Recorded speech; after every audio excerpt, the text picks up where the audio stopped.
Summer and grilling go hand in hand. And if your grilling game needs a little work, well, guess what? We have an expert here to give us some tips. Joining us today is Johan Magnusson, the owner of Big Swede BBQ. Hi, Johan.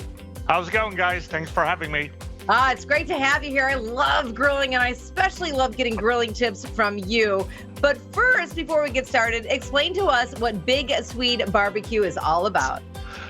Well, Big Swede BBQ, it's really an outdoor cooking company that's trying to help people to cook better food in their backyard. So that's really the goal of Big Swede BBQ. Teaching people to have fun cooking using their grills and their smokers. Yeah, and it should be fun. And there is so much more to cook than just burgers and steaks. So when we say the summer is all about grilling, give us the 3 biggest tips that you have to make sure our food tastes good. I think the most important one is to become friend with a good meat store or your local butcher shop or something, because the foundational part of good grilling is always to have good ingredients, whether it's meat, seafood, vegetables. So that's where I would start. Then I think it's simple things like season well in advance, so you allow the seasoning to really blend with the meats, and then learn how your grill works, because every grill is slightly different. And that's what people always ask me. So what's the best way to cook this? And I always say it depends a little bit on what kind of grill you have, how hot it cooks, if you can infuse it with smoke. So learn how your grill, the strength and the weaknesses of it. And I think those are 3 good things to start with. Let's talk about mistakes, because there are mistakes when it comes to grilling. What's the biggest mistake that you see when somebody goes out and starts grilling? I think the biggest mistake is that they cook to time. Because a recipe says this will take half an hour to cook, and it all depends on what kind of grill you have. It depends a lot on what cut of meat it is. So get a good thermometer and use that, and start to learn how to cook to an inner temperature when the meat is supposed to be ready. I think that's one. The second one that I would add is just not allowing the food to sit afterwards and just let it rest for a while. A good brisket, you could rest for 2-3 hours without a doubt. Hold off a little bit, then you will have a better result. Your cookbook won the best cookbook for the National Barbecue Association. That is so cool.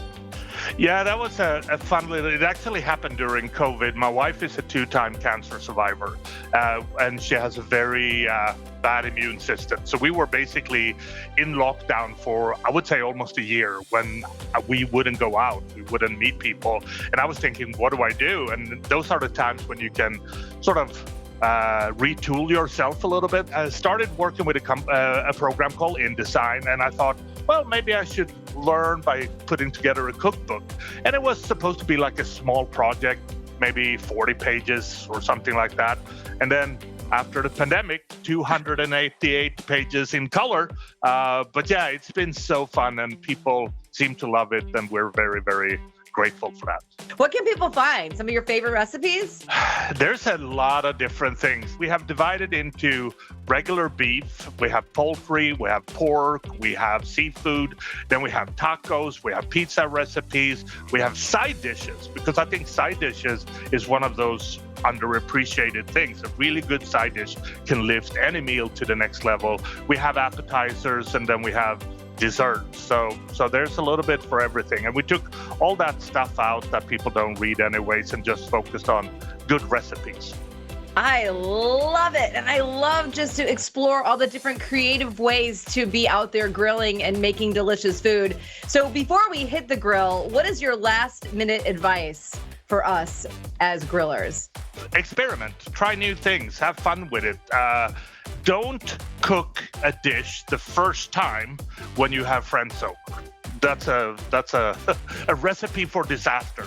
But have fun and experiment. I think that is my biggest. That's what the summer is all about. Having fun with friends and family. I love it. All right, Johan, you are absolutely the best. Thank you so much for joining us today. And if you are still not confident in your grilling skills, you know what? Just head to Big Swede's website. You can get tips there, or you can get some of his rubs, which I'm sure will make all of your dishes just a little bit better.